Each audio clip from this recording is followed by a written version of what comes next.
مشاهدينا الاعزاء، محبي ومتابعي الرياضه في كل مكان، اهلا ومرحبا بكم. وهذه الحلقه من بانوراما الرياضه نتابع فيها اهم الاحداث العالميه الرياضيه وايضا الاحداث الرياضيه على المستوى المحلي.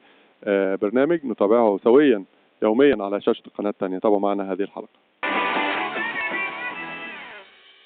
مشاهدينا، في فقره تقرير الرياضي النهارده فقره مهمه جدا، زي ما تعودنا دايما مع بانوراما الرياضه. فقره هنتابع فيها رياضه تألقت على المستوى العالمي، رياضة مصرية طبعا تألقت على المستوى العالمي، ولها صولات وجولات والعديد من الميداليات وبطولات عالم وبطولات أفريقيا. مش هطول عليكم، ولكن بطلنا النهاردة هو الكابتن محمد زكريا، البطل العالمي المصري. هنعرف منه أهم التفاصيل وأهم البطولات اللي أحرزها، وهنركز على آخر بطولة كانت في أذربيجان أحرزها هي. كابتن اهلا ومرحبا بيك. انا مهما طولت يعني ما شاء الله بطولاتك كتير.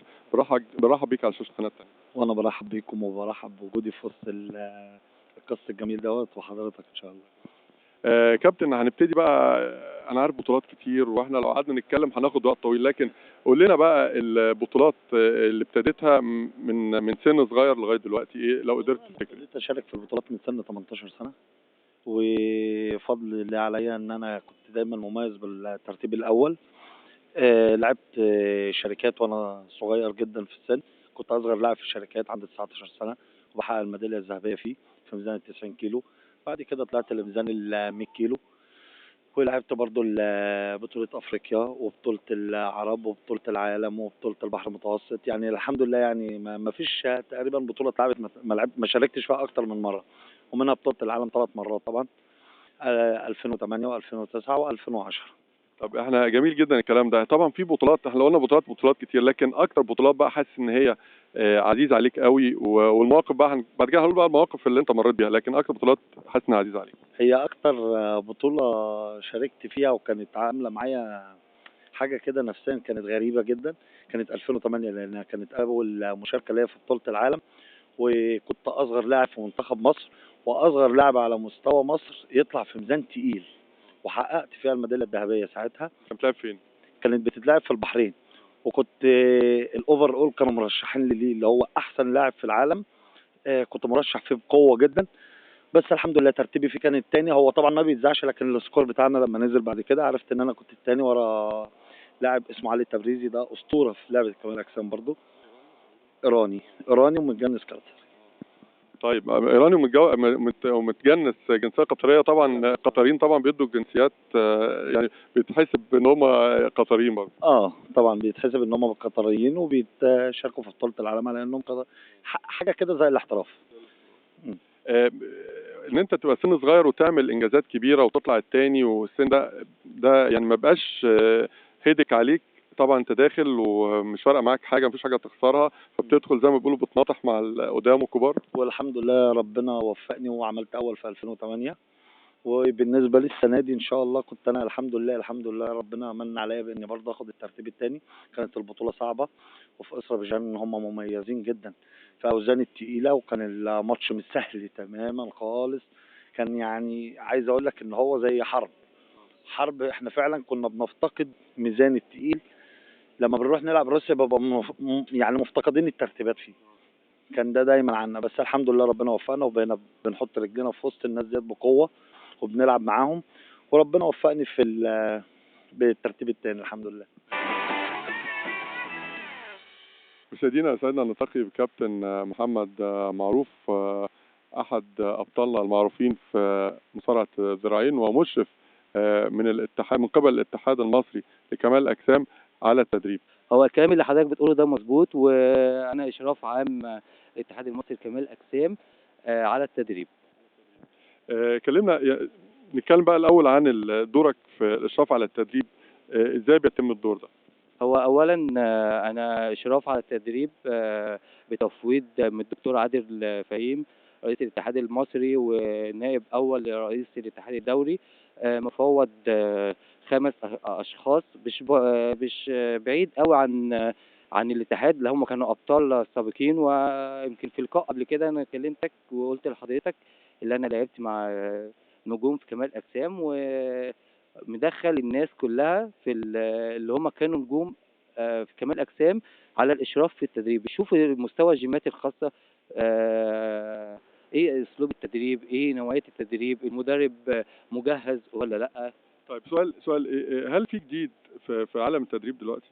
والله هو يمكن امبارح او النهارده او بكره كل ثانيه بيحصل فيه جديد.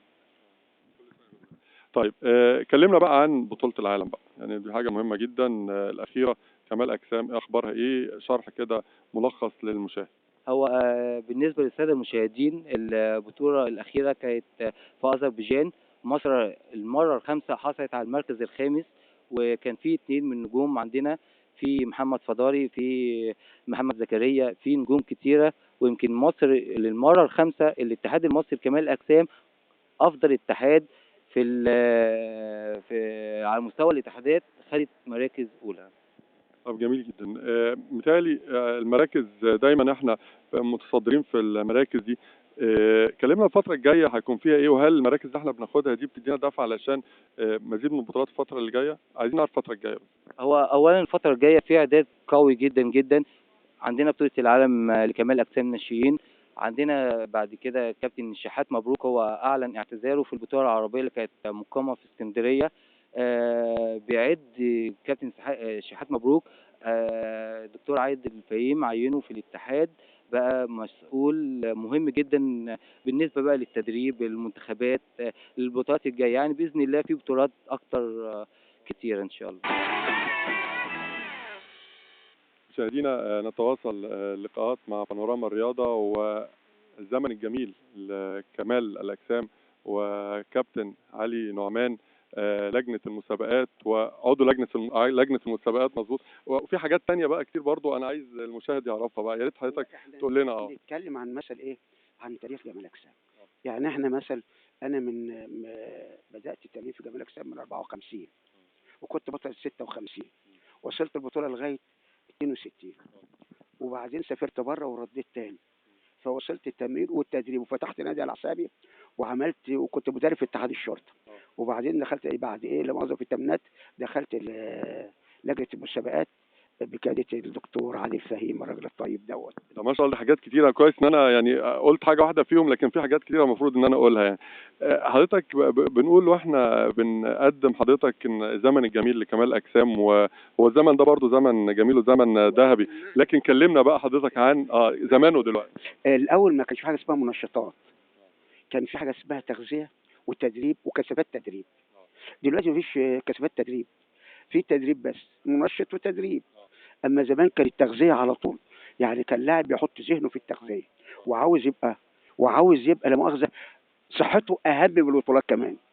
انا من كنت بتمرن من سنه 54 ذهني كله ان انا صحتي تبقى كويسه واتمرن كويس والاخر. فلما كنت اطلع بطوله ما كانش يهمني ان انا ما اخافش، يعني اكسب ما اكسبش مش مشكلتي. طلع تنبسط وتقضي وقت جميل وصحتي بهتم بصحتي. فكان عندي حاجتين، التغذيه والتدريب، ودي كان اهم حاجه عندي. حتى لما سافرت بره برضه كان التغذيه. كنت بلعب مع ابطال عالم كمان في الشاب والاخر مع زهير حداد وزهير ناشد والعالم دي، وكنت انا مركز على التغذيه والتدريب.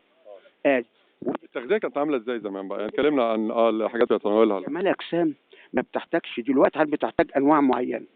زمان لا، كنا بناكل كل في طريقنا، يعني مثلا ناكل لحمه، ناكل فراخ، ناكل كل انواع اللحوم والبقولات وكل حاجه، يعني ناكل كل شيء في طريقنا حسب مستوى المعيشه بتاعتنا. يعني مش طب انا عايز اسالك سؤال يا كابتن، يعني دلوقتي انت ايه المانع ان انت تاكل الاكل اللي انت عايزه وانت بتحرق في نفس الوقت؟ ايه المشكله؟ خد بالك انا دلوقتي حاليا مثلا لما اكون سني وصل اعلى من 70 سنه انا ما زال بتمرن وبمرن، لان 40 سنه تدريب انا بتدرب في لما انا بتدرب، وكنت اول واحد مدرب في اتحاد الشرطه ومسجل نادي باسم ذلك فالى اخره. فما زالت بتدرب، بس انا ما بعرفش ما بحبش احط ذهني في المنشطات. المنشطات دي يجي ولد من بره يقول لي يا كابتن يا عم كرسي يا ابني كرسي، انت لسه صغير ناشي ما ينفعش بعد كده والى اخره. وانا من الناس اللي ما احبش لا مسماتها ولا وضعها، لان دي بتاذي الانسان اذيه رهيبه جدا. يعني دي اشد من المخدر. يعني لما يبقى شاب مثلا، انا عندي شاب لما سمع اليومين دول في حاله تعب ليه كان باخد منشطات، انا قلت له ابعد عشان ده خطر. مشاهدينا الان نتابع فقره الرياضه العالميه. غلب تامبا باي لايتنينج على مضيفه تورنتو مابل ليفز ب4 أهداف مقابل 3 في دوري هوكي الجليد لدول امريكا الشماليه. سجل مارتن سان لويس هدفين لتامبا باي، وأضاف زميله سيمون جاجني الهدفين الآخرين، وكان من بينهما هدف الفوز في الدقيقة الأولى من الوقت الإضافي. فاز بوسطن سيلتس على كليفلاند كافاليرز ب 106 نقاط مقابل 87 في دوري كرة السلة الأمريكي. وشهد اللقاء تألق نجم بوسطن راجون رونالدو الذي أحرز 23 نقطة وهو الأعلى له هذا الموسم، كما ساعد في إحراز 12 سلة أخرى، وهذا هو الفوز الرابع على التوالي الذي حققه بوسطن، بينما لحقت بكليفلاند الخسارة الثامنة في آخر 10 مباريات.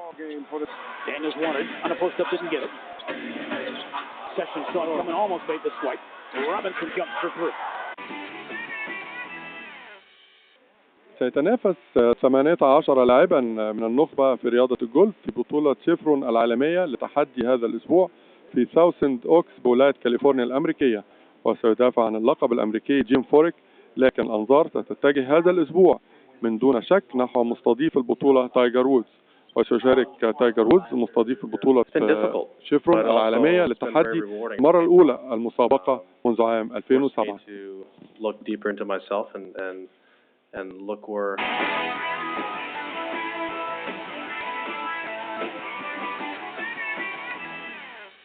مشاهدينا، نتابع الآن فقرة الرياضة من شبكة الإنترنت. تم الكشف عن الملصق الرسمي لنهائيات كأس العالم السيدات فيفا خلال مؤتمر صحفي رسمي انعقد بمدينة فرانكفورت قبل انطلاق القرعة النهائية، وقد أشرف على عملية الإعلان كل من وراي ماكودي عضو لجنة FIA التنفيذية ورئيس لجنة الفيفا لكرة القدم النسائية ونهائيات كأس العالم السيدات التي ستقام في العام المقبل. وتأتي هيني مديرة قسم الفيفا لكرة القدم النسائية، إضافة إلى ستيفي جونز رئيسة اللجنة المنظمة المحلية. واختار عشاق كرة القدم من جميع أنحاء العالم واحدا من النماذج الخمسة المرشحة عبر موقع FIFA.com. كما قامت وكالة التواصل الألمانية ويدو التي يقع مقرها في العاصمة برلين بتصميم غاية في الإبداع يتمثل في صورة ديناميكية للاعبة كرة قدم. بعد أن قضى 6 سنوات على رأس الإدارة التقنية لنادي ليفربول، استهل المدرب الأسباني رافائيل بينيتز الذي يبلغ من العمر 50 سنة موسمه الحالي في ثاني أكبر مدينة في إيطاليا، حيث يستعد لقيادة انترناسيونالي خلال منافسات كأس العالم للأندية في الإمارات 2010.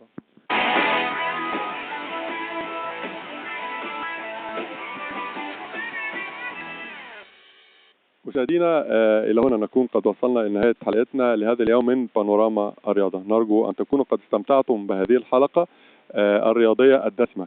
نلتقي غدا بإذن الله في نفس الموعد. لكم رقة حياة أسرة البرامج الرياضية في القناة الثانية. إلى اللقاء.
هنلتقي النهاردة مع مطرب ليه مذاق خاص جدا ومميز، تقدر انك تميز صوته من الوهلة الأولى. مش ممكن انك تغلط في صوته أبدا، لأن هو المطرب المعجزة واللي غنى للكبار زي عبد الحليم حافظ، أم كلثوم، وديع الصافي. هو سلطان الطرب الفنان جورج وسوف.